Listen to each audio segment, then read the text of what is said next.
Papatu ile. Bado Jeremeo anaingiza ndefu ndani kule. Gonga ile maridadi, wanaandika goli la kwanza. Tiktaka. Imepigwa shot tiktaka tu, ile mpira umeenda moja kwa moja nyavuni. Demise Senafi akiitanguliza Ethiopia. Goli lao la kwanza kwenye michuano mwaka huu. Nilikwambia Pasco kwamba watakiwa kuongeza hatari. Umeona jinsi Denise baada ya kupokea ile pasi, jinsi alivyopiga nyavuni baada ya kupokea kutoka kwa Aba ile cross. Unaweza kuona namna ambavyo mpira ulienda.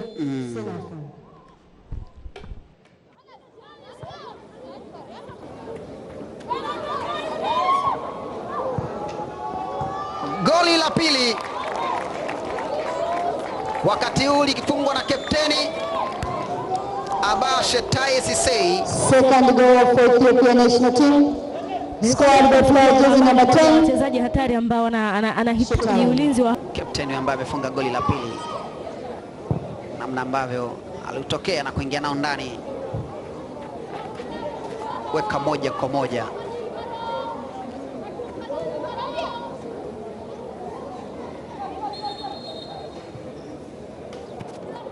Rusha haraka bibi Fatma Yusuf. Ameenda upande wao. Papatu ile goli, kipa ametoka.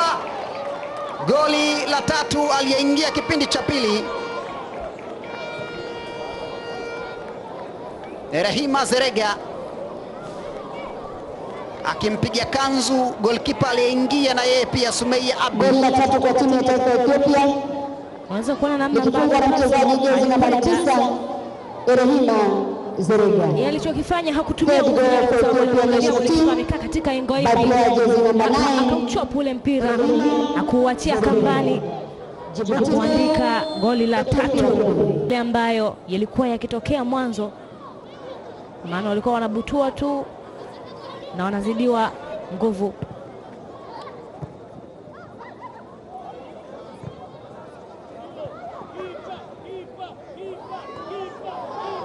Nafasi nyingine tena ile. Yule aloingia kipindi cha pili na kufunga goli la tatu anafunga na la nne.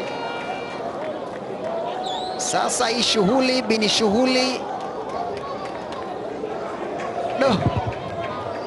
Jumla yake kabisa ameshafungwa magoli 29.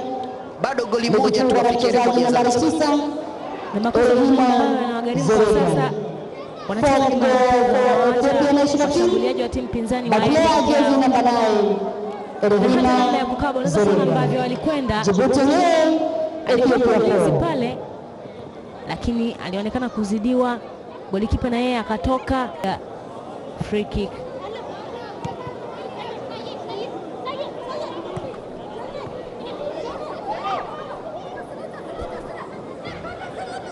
Haya, papatu ile anaingia ndani ya box na yeye amewaacha wote. Na pasi kwake ile ingiza chini kuiguse tu mama.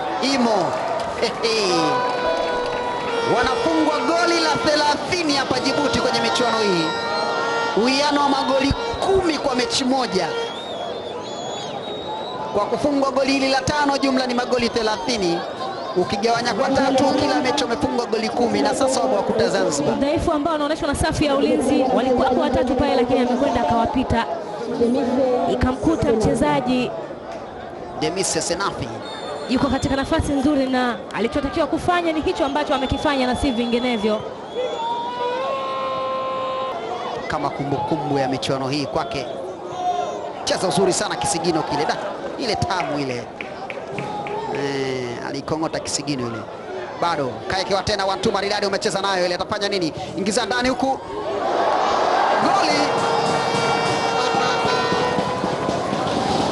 Golikipa kaumalizia mwenyewe.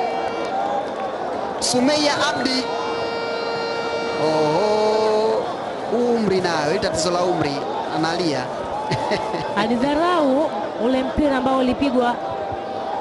Hakuhakikisha kwamba ile pasi na pita wapi, moja kwa moja alijua mpira umetoka nje. Umegonga mwamba ukamgonga yeye ukaenda uwanjani, kwa ni own goal. Alitakiwa kuhakikisha. Sumeia Abdi akijifunga kufanya kile alichotakiwa kukifanya, na anapewa mtu mwingine maelekezo. Pigia chini chini, kona.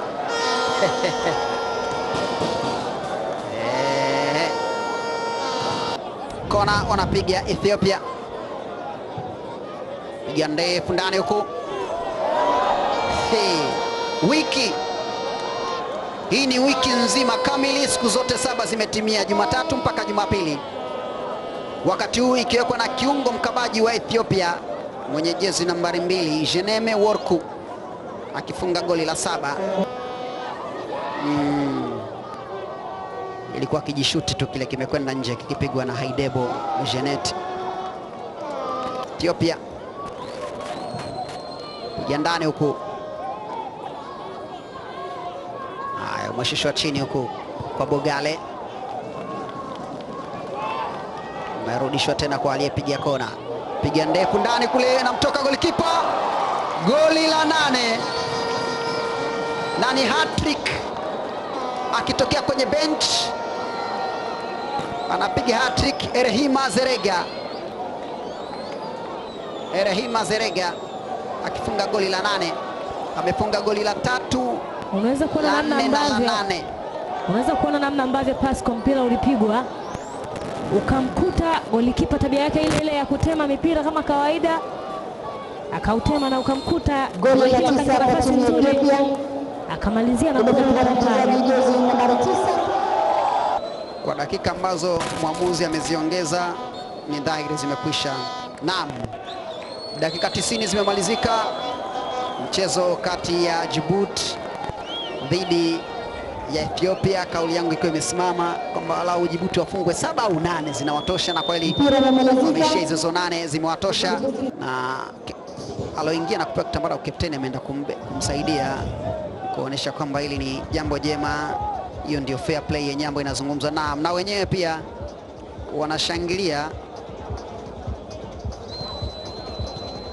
na wenyewe kama ambavyo walifanya Zanzibar jana na Tanzania bara, na wenyewe hali kadhalika wamekwenda kuunga duara la pamoja kwa wachezaji wa timu zote mbili kuonesha fair play na kwamba hili ni jambo jema. Mchezo ni urafiki, mchezo ni upendo, mchezo inaimarisha amani na utulivu, hali kadhalika wakati mwingine wa nchi.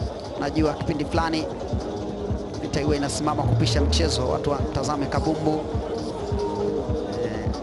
Na sasa hapa ni ukuti wa mnazi, ukija upepo na pepea. Sasa atakuwa mmoja pale bingili mpaka chini, mambo yanakuwa mazuri. Naam, limekuwa ni jambo jema kwa kutazama mchezo huu ambao ulikuwa ni wa mashindano, lakini sura ya kocha wa timu ya Djibouti ina mengi ya kusema, lakini anakuwa kama vile samaki anatamani aliye ndani ya maji, lakini nani atayaona machozi wakati uko ndani ya maji? Itaonekana ni maji tu, kumbe unalia. Goalkeeper akiendelea kuumia, aliumia, anaonekana bado anaendelea kulia, lakini ndo hivyo, anaonekana kuumia sana. Kwanza anaumia kwa mawili, timu yake kufungwa. Bibia huyu aliamua mchezo wa kwanza mkono ule, mchezaji kweli, lakini ndo hivyo, bahati mbaya aliumia, kwa hiyo ndo hivyo.